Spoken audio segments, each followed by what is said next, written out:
এই শিব দিয়ে আর মন্দির দিয়ে আর মসজিদ দিয়ে কোনোদিন মানুষের মন জয় করা যাবে না। অনেকে বলে চুরি পড়ে বসে আছে, মুসলমানরা ভয় খেয়ে গেছে।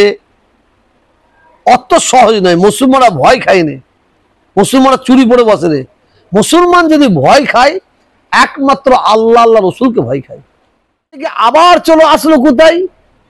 আমাদের আদিনা মসজিদ। আদিনা মসজিদও ওখানেও শিবের লিঙ্গ ফুটে উঠে। দেখেন একটা কথা বলি, এটা হচ্ছে 2024, সামনে বিধানসভার ভোট। বিধানসভার ভোটের আগে আপনি আরো নতুনত্ব কিছু জিনিস বিজেপির কাছ থেকে পাবেন, আপনি নিঃসন্দেহ থাকেন।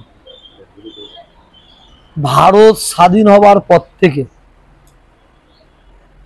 আমরা কে হিন্দু, কে মুসলমান, কে খ্রিস্টান, কে শিখ, এইটা আমরা জানার চেষ্টা করতাম না। আমাদের সবাইয়ের একটাই পরিচয়, আমরা মানুষ। মানুষ হিসাবে আমরা ভারতবর্ষে বসবাস করি, মানুষ হিসাবে। বিজেপি সরকার, আরএসএস, বিজেপি সরকার ক্ষমতায় আসার পর থেকে ভারতবর্ষে হিন্দু মুসলমানকে ভাগ করার একটা বড় চক্রান্ত চালিয়ে যাচ্ছে। হিন্দু মুসলমান এবং মন্দির মসজিদ এই ইস্যু এই সরকারের ছাড়া আর কিচ্ছু নাই।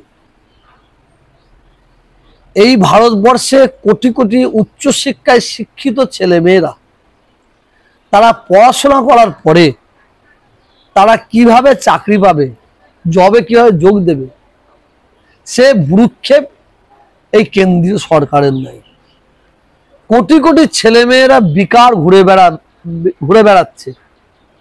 তারা চাকরি না পেলেও অন্তত কলকারখানায় যে যোগ দিয়ে তারা একটা কর্ম ব্যবস্থা করবে, তা তো এই সরকারের কোনো ভ্রুক্ষেপ নেই। এই সরকারটা দাঁড়িয়ে আছে, কেন্দ্রীয় সরকার বিজেপি সরকার দাঁড়িয়ে আছে হিন্দু মুসলমান আর মন্দির মসজিদ। আমি নয়, বাংলা নয়, ভারত নয়, সারা বিশ্বের মানুষ জানে 1992 সাল 6 ডিসেম্বর আল্লাহর ঘর বাবরি মসজিদকে শহীদ করা হয়েছে। এই বাবরি মসজিদকে নিয়ে বহুত টানাপোড়েন হয়েছে। একদল বলছে এটা বাবরি মসজিদ, আর একদল বলছে এটা রাম জন্মভূমি। এটা নিয়ে টানাপোড়েন হতে হতে কোর্টে যায়। কোর্টে যাবার পরে কোর্টের অর্ডার হয় বাবরি মসজিদের তলা থেকে কিছু পাওয়া যায় কি দেখাই যাক। খুঁড়াখুড়ি করার পরে মন্দিরের কোনো চিহ্ন পায়নি, কিন্তু ওই মসজিদ থেকে 92 সাল 6 ডিসেম্বর শহীদ করা হয়। খুব ভালোটা শুনলেন, শহীদ করা হয়। হবার পরে কোর্টে আবার যায়। কোর্টে লাস্টে কি রায় দেয়? কোর্টে রায় দেয় ওইটা মন্দিরের পক্ষে, ওইটা বাবরি রাম মন্দিরের পক্ষে রায় দেয়। কিন্তু সারা বিশ্বের মানুষ জানে ওখানে বাবরি মসজিদ ছিল, কোটি কোটি মুসলমান তারা আল্লাহকে সেজদা করেছে, নামাজ পড়েছে। কিন্তু ওইটাকে জোরপূর্বক ভেঙে দেওয়া হলো আইনকে বুড়া আঙুল দেখিয়ে। এবং কোর্ট লাস্টে কি রায় দিল? মন্দিরের পক্ষে। কিন্তু কোর্ট আজ পর্যন্ত প্রমাণ করতে পারে না, বলতেও পারে না যে ওখানে রাম মন্দির ছিল, রাম মন্দিরকে ভেঙে মুসলমানরা ওইটা বাবরি মসজিদ তৈরি করেছে। এ প্রমাণটা করতে পারে না। কোর্ট কিসের উপর রায় দিয়েছে? আস্থার উপরে, আস্থার উপরে রায় দিয়েছে। তাহলে আপনি বলবেন তারা সারা ভারতবর্ষের মুসলমান চুপ মেরে আছে কেন?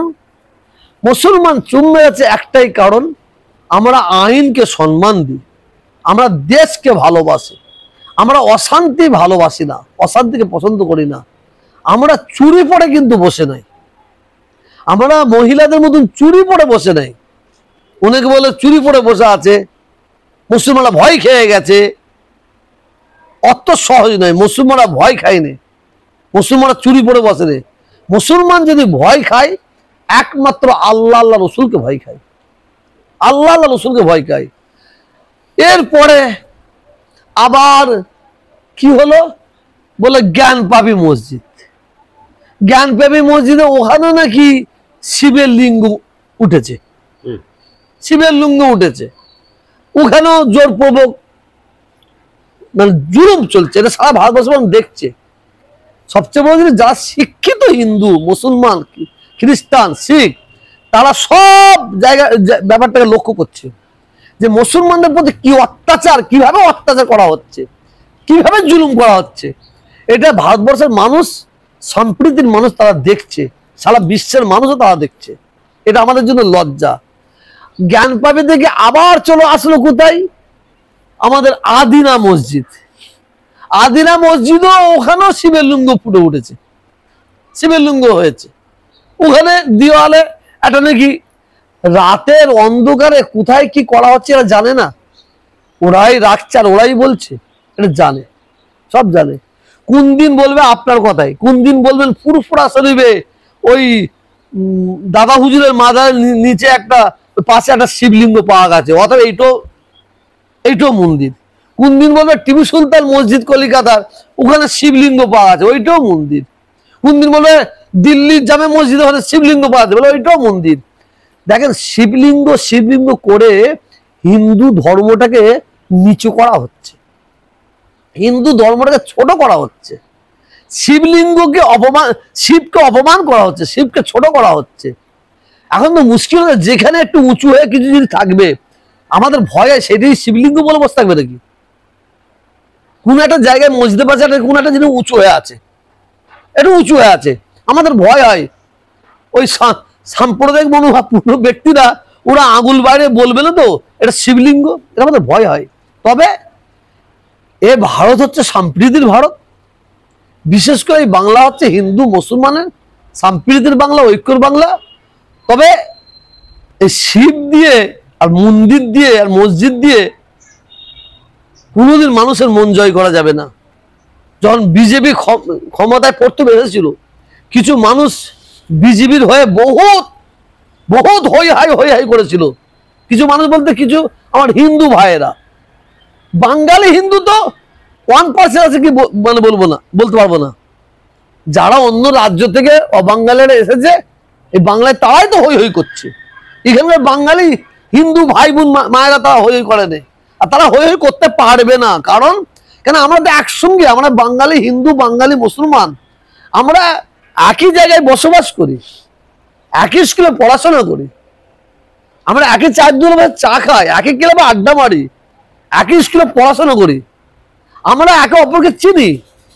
আমার হিন্দু ভাইয়ের তাকে আমি চিনি, বাঙালি হিন্দুকে আমরা চিনতে পারি, বাঙালি হিন্দু ভাইয়েরা মুসলমানদের চিনতে পারে।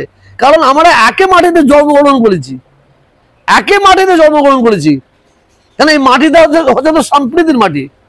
আজকে বাংলায় অশান্তি চালাবার চক্রান্ত, বাংলায় দাঙ্গা লাগাবার চক্রান্ত, বাংলায় অশান্তি লাগাবার চক্রান্ত যারা অন্য রাজ্য থেকে এসে বাংলায় বাস করে তারা করার চেষ্টা করছে বলে আমি মনে করি।